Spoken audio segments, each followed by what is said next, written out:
6월 8일 월요일. 법보다 높은 것. 조선시대 어느 고을에 원칙을 몹시 좋아하는 젊은 서리가 있었습니다. 무슨 일만 생기면 장부를 펼쳐 들고 말했습니다. 규정대로 해야 합니다. 법대로 처리해야 합니다. 하루는 회의 중 한 사람이 사소한 실수를 하자 그 젊은 서리가 기다렸다는 듯이 벌떡 일어났습니다. 그러자 원로 선비가 빙그레 웃으며 물었습니다. 자네 말이 맞네. 그런데 지난달 창고 열쇠를 잃어버려 온 고을 사람을 한나절 기다리게 한 사람이 누구였지? 젊은 서리의 얼굴이 붉어졌습니다. 선비가 다시 말했습니다. 장부에 먹물을 엎질러 쌀 3가마니를 30가마니로 적은 사람은 누구였나? 방 안 사람들이 슬며시 웃음을 참았습니다. 선비가 조용히 말했습니다. 우리가 정말 법대로만 산다면 이 자리에서 먼저 벌 받을 사람이 한둘이 아니네. 법을 세우되 사람을 살리는 마음을 잃지 말아야 하네. 주님께서 우리를 은혜로 품어주셨듯이 우리도 다른 사람을 은혜로 대해야 합니다. 이해되지 않는 일이 생기고 말하고 싶은 순간도 찾아옵니다. 그러나 보아도 못 본 것처럼, 들어도 듣지 않은 것처럼 침묵해야 할 때 하나님의 은총을 기억하며 사람을 살리는 마음으로 대처하십시오. 오늘의 말씀. 긍휼은 심판을 이기고 자랑하느니라. 오늘의 만나. 나를 향한 주님의 은혜를 기억할 때 비로소 다른 사람의 허물을 덮을 수 있습니다.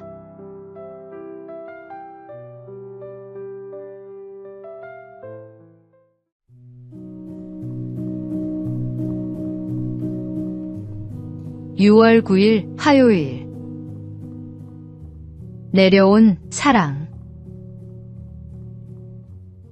한 왕자가 말을 타고 사냥을 가던 길에 빈민촌을 지나게 되었습니다. 그곳에서 그는 아름답고 순수한 한 여인을 만났습니다.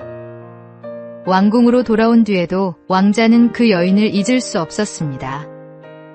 왕자의 마음에는 고민이 생겼습니다. 신분의 차이가 두 사람 사이에 아무 문제가 되지 않는다는 것을 어떻게 전할 수 있을까? 자신의 사랑이 진심임을 어떻게 믿게 할 수 있을까? 마침내 왕자는 한 가지 결심을 했습니다. 그는 왕궁의 화려한 삶을 내려놓고 여인이 사는 시골 마을로 내려갔습니다. 작은 방을 얻어 몫으로 살아가기 시작했습니다. 가난한 사람들과 함께 일하며 그들의 풍습을 배우고 그들의 말을 익히며 그들의 삶 속으로 들어갔습니다. 그렇게 왕자는 낮은 자리에서 살아가며 마침내 그 여인의 마음을 얻었습니다. 예수님께서는 우리를 사랑하시기 위해 하늘의 영광을 내려놓고 낮은 이 땅에 오셨습니다. 우리의 연약함을 아시고 죄와 아픔을 친히 담당해 주셨습니다. 말씀이 육신이 되어 우리 가운데 거하신 그 사랑. 이 땅에 오신 것만으로도 이미 영광을 포기하신 것입니다. 주님은 지금도 우리에게 사랑을 고백하고 계십니다. 이제는 우리가 그 사랑에 응답할 차례입니다. 오늘의 말씀. 그는 근본 하나님의 본체시나 하나님과 동등됨을 취할 것으로 여기지 아니하시고 오히려 자기를 비워 종의 형체를 가지사 사람들과 같이 되셨고. 오늘의 만나. 하늘 보좌를 떠나 우리 곁에 오신 주님 앞에 마음을 낮추십시오. 그 낮아지심이 우리를 자녀 삼으셨고 그 희생이 우리를 살렸습니다.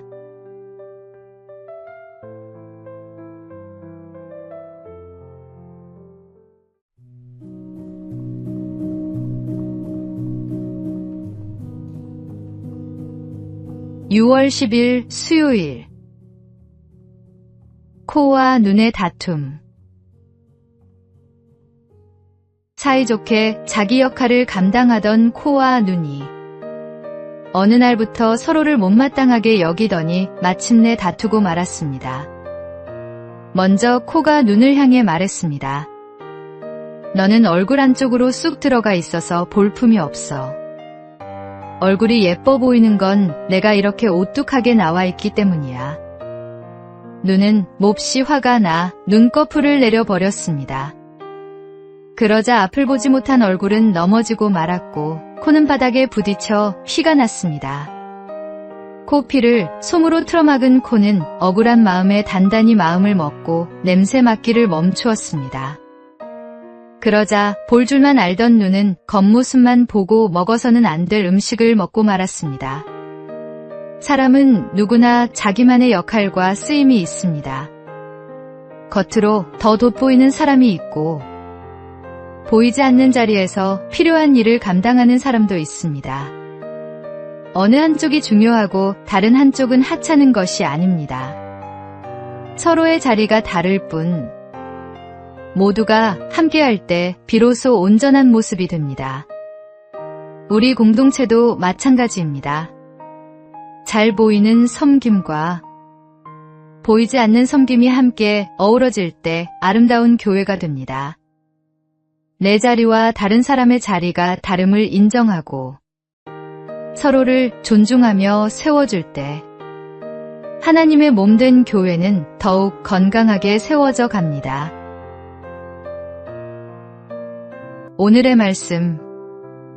몸은 하나인데 많은 지체가 있고 몸의 지체가 많으나 한 몸임과 같이 그리스도도 그러하니라.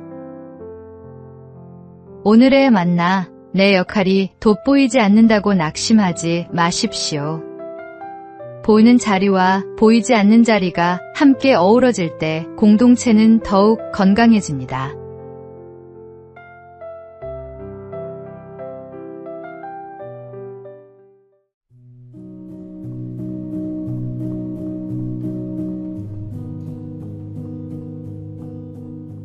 (6월 11일) 목요일. 오분의 무게. 도스토예프스키는 29살 때 국가내란 음모 혐의로 체포되어 사형 선고를 받았습니다. 영하의 추위가 몰아치던 겨울날, 그는 형장으로 끌려가 사형 집행을 기다리게 되었습니다. 기둥에 묶인 그의 앞에는 이제 단 5분의 시간만 남아 있었습니다. 그는 그 짧은 시간을 어떻게 사용할지 생각했습니다. 2분은 곁에 있는 친구들과 마지막 인사를 나누는 데 쓰고 2분은 자신이 살아온 지난날을 돌아보는 데 쓰며 마지막 1분은 눈앞에 펼쳐진 하늘과 대지를 바라보는 데 쓰기로 했습니다. 총의 탄환을 장전하는 소리가 들려왔고 죽음의 공포가 온몸을 휘감았습니다. 바로 그 순간 한 병사가 흰 수건을 흔들며 형장으로 달려왔습니다. 시베리아 유형으로 감형하라는 황제의 칙령이 내려졌던 것입니다. 죽음 직전에서 목숨을 건진 그는 그날 이후 마지막으로 주어졌던 5분을 평생 잊지 않았습니다. 그리고 시간을 금쪽같이 여기며 살아갔습니다. 5분 뒤가 없다고 생각해 보십시오. 우리는 결코 1분의 시간도 함부로 흘려보내지 못할 것입니다. 오늘 주어진 시간은 당연한 것이 아니라 하나님께서 허락하신 귀한 선물입니다. 지금 이 순간을 헛되이 보내지 말고 감사와 믿음으로 살아가시기 바랍니다. 오늘의 말씀. 세월을 아끼라 때가 악하니라. 오늘의 만나. 오늘 하루가 마지막이라면 당신은 무엇을 가장 먼저 하겠습니까? 그 답이 당신이 진정으로 소중히 여기는 것을 알려줍니다.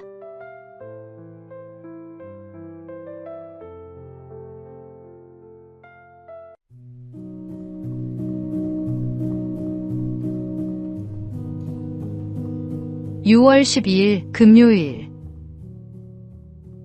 받은 사랑을 기억할 때 영화 집으로에는 7살 소년 상우와 시골 외할머니의 이야기가 나옵니다. 도시에서 자란 상우는 형편이 어려워진 엄마를 따라 외할머니 댁에 맡겨집니다. 말도 하지 못하고 글도 읽지 못하는 할머니가 상우에게는 모두 못마땅했습니다. 상우는 할머니의 정성을 쉽게 알아차리지 못했습니다. 치킨이 먹고 싶다고 떼를 쓰자 할머니는 원하는 것이 무엇인지 정확히 알지 못했지만 가진 정성을 다해 달백숙을 끓여 주었습니다. 그러나 상우는 그것이 자신이 원한 치킨이 아니라며 화를 냈습니다. 그럼에도 할머니는 나무라기보다 묵묵히 품어주었습니다. 투정을 부려도 버릇없이 굴어도 할머니는 말없는 사랑으로 손자를 돌보았습니다. 처음에는 받는 것만 당연하게 여기던 상우의 마음도 시간이 지나며 조금씩 열리기 시작했습니다. 할머니가 아플 때 음식을 챙겨드리고 떠나기 전에는 그림 편지를 남기는 아이로 변해갔습니다. 사랑을 받기만 할 때 사람은 쉽게 자기중심적이 됩니다. 그러나 참된 사랑을 경험한 사람은 어느 순간 깨닫습니다. 사랑은 많이 받는 것이 아니라 받은 사랑을 기억하고 다시 흘려보내는 것임을 말입니다. 하나님께 받은 사랑을 이웃에게 나누는 자리로 나아갈 때 우리의 믿음은 자라납니다. 오늘의 말씀.